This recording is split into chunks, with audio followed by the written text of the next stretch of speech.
ముఖ్యంగా ఒక పేపర్లో పలాని మాకినేని హరిబాబు చౌదరి అని వచ్చిందండి. ఎప్పుడు కూడా కులాల ఆధారంగా అనేది ఎప్పుడు ఉండకూడదండి. ఒకరిని ఒక ఆఫీసర్ని కానీ కింద వాళ్ళని కానీ కులం పెట్టి దూషించడం కానీ అతన్ని ఇంకో రకంగా మానసికంగా వేధించడం కానీ అది మా యొక్క సర్వీస్ రూల్స్ కాండక్ట్ని బట్టి అది చాలా తప్పండి. దాన్ని ముఖ్యంగా ఖండిస్తున్నాము. మేమందరం కూడా మాకు ఇక్కడ ముస్లింలు ఉన్నారు, క్రైస్తవ సోదరులు ఉన్నారు, హిందూ సోదరులు ఉన్నారు, అందరూ ఉన్నారు. అందరిని కలుపుకొని మేము నడుచుకుంటూ వాళ్ళతోటి పనిచేసుకుంటూ ఈ 35 సంవత్సరాల సర్వీస్ మేము చేయవలసి ఉంటుందండి. అంతేగాని ఈ కుల ప్రాతిపదిక మీద ఒకరినొకరిని విధించుకొని ఒకరి మీద ఒకరు ఈ విధంగా దూషించుకుంటూ చేయడం అనేది చాలా తప్పండి. ఏదున్నా సరే ఆఫీసులో కొన్ని ఇబ్బందులు ఉన్నా దాన్ని అధిగమిస్తూ పైన తీసుకొస్తూ దాన్ని మనం సాధించుకోవాలి. మేమందరం జాయిన్ అయ్యి సుమారుగా ఒక 2 సంవత్సరాలు అయిందండి. ఇక్కడ ఈ డివిజన్లో చేరిన దగ్గర నుంచి శ్రేయస్సులో ఇబ్బంది లేకుండా సంస్థ అభివృద్ధి కోసమే మేము పనిచేస్తూ ఉన్నాము. దాంట్లో భాగంగా మా గౌరవ ఎగ్జిక్యూటివ్ ఇంజనీర్ శ్రీ మాకినేని హరిబాబు గారు మమ్మల్ని అందరినీ అనేక విధాలుగా ప్రోత్సహిస్తూ సంస్థ అభివృద్ధి కోసమే పనిచేయమని చెప్తున్నారు. అందులో భాగంగానే మీరు కూడా ఇటువంటి అభివృద్ధి గతంలో చూసి ఉండకపోవచ్చు. మీరు డివిజన్లో ఎక్కడ చూసినా కానీ డ్యామేజ్డ్ పోల్స్ రీప్లేస్ చేయడం కానీ, లేకపోతే షార్ట్ హైట్ పోల్స్ మార్చడం కానీ, కండక్టర్ ఏదైనా బాగలేకపోతే రీప్లేస్ చేయడం కానీ, కేబుల్స్ ఏదైనా డ్యామేజ్ అయితే మార్చడం కానీ, ఇవన్నీ కూడా గత 2 సంవత్సరాలలో మన మాకినేని హరిబాబు ఎగ్జిక్యూటివ్ ఇంజనీర్ గారు మన ఎస్సీ గారి ప్రోద్బలంతో, ఎమ్మెల్యే గారి సహాయ సహకారాలతో మేనేజ్మెంట్ నుంచి బడ్జెట్ని తీసుకొచ్చి ఆ సంస్థ కోసము, తర్వాత ఒంగోలు డివిజన్లో ఉన్నటువంటి వినియోగదారులకి ఇబ్బంది కలగకూడదని అనేక రకాల పనులు చేస్తూ ఉన్నాం. ఇందులో ఎవరిని ఇబ్బంది పెట్టాలనే ఏమీ లేదండి. ఈ భాగంగా ప్రతి ఒక్క డిస్ట్రిబ్యూషన్కి కూడా స్టాఫ్ని ఉంచుకొని, స్టాఫ్ ఉన్నా లేకపోయినా కొత్త స్టాఫ్ని కోఆర్డినేట్ చేసుకుంటూ మాలో ఉన్నటువంటి రెవెన్యూ వింగ్ను కూడా కలుపుకొని అందరినీ కలిపి మాకినేని హరిబాబు ఈ గారు అందరితోటి కోఆర్డినేట్ చేసుకుంటూ మన డివిజన్ ఒంగోలు డివిజన్ని అభివృద్ధి పయనంలో తీసుకెళ్తూ ఉన్నారు.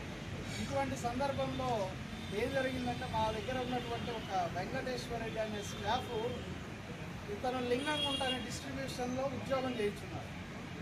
అతన్ని అక్కడికి పంపించింది కూడా 2 సంవత్సరాల క్రితం జనరల్ ట్రాన్స్ఫర్స్ అప్పుడు పంపించారు.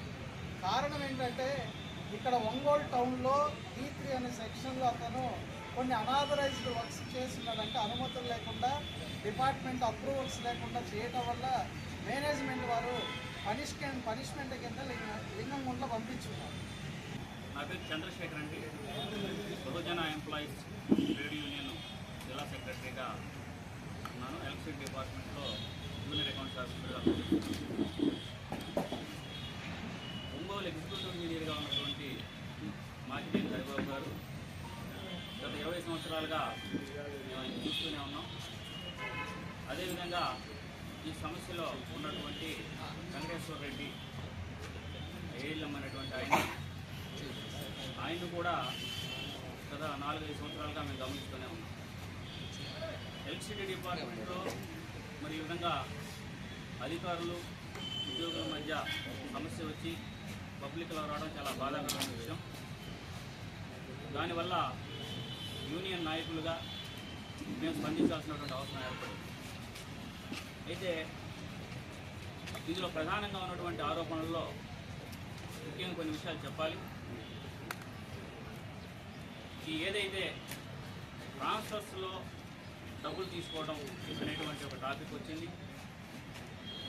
అదేవిధంగా దీనికి బ్యాక్గ్రౌండ్గా అసలు ట్రాన్స్ఫర్ ఎందుకు అడుగుతున్నాడు అనే విషయం కూడా మనం ఆలోచించుకోవాల్సిన అవసరం ఉంది. వెంకటేశ్వర్లు అనేటువంటి ఈయన నెల్లూరు జిల్లా నుంచి రావడం జరిగింది. వచ్చినప్పటి నుంచి టౌన్లో చేస్తున్నాడు.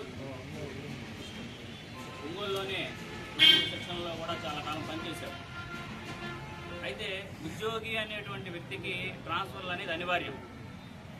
ఆ క్రమంలో ఆయన ట్రాన్స్ఫర్ చేయడం జరిగింది. మీ అందరికీ తెలిసిన విషయం, పట్టణంలో కంటే రూరల్స్లో పబ్లిక్కి సర్వీస్ చేయడం అనేది చాలా ముఖ్యం. అందరూ టౌన్లోనే ఎక్కువ ఉండాలనుకుంటారు, ఫెసిలిటీస్ ఉంటాయి కాబట్టి. రూరల్స్లో ఉన్నటువంటి కన్జ్యూమర్లకు కూడా సర్వీస్ ఇవ్వాల్సినటువంటి బాధ్యత ఎలక్ట్రిసిటీ డిపార్ట్మెంట్ మీద ఉంది. మనకున్నటువంటి రూరల్స్లో స్టాఫ్ తక్కువ ఉన్నారు. ఆ కారణంగా జనరల్ ట్రాన్స్ఫర్స్లో ఆయన్ని రూరల్స్ ట్రాన్స్ఫర్ చేయడం జరిగింది. వెళ్ళి కూడా ఒక 2 సంవత్సరాలు కూడా కాలేదు. మరి మనిషికి కోరిక ఉండటం సహజం. టౌన్లో చేయాలన్నటువంటి కోరికతో ఆయన ప్రయత్నించడం కూడా చేసుకున్నారు. మరి మీడియాలో చూపించినట్టుగా మరి అధికారులు సిఎండి గారి దగ్గర నుంచి ఉత్తర్వులు తెచ్చుకున్నారు.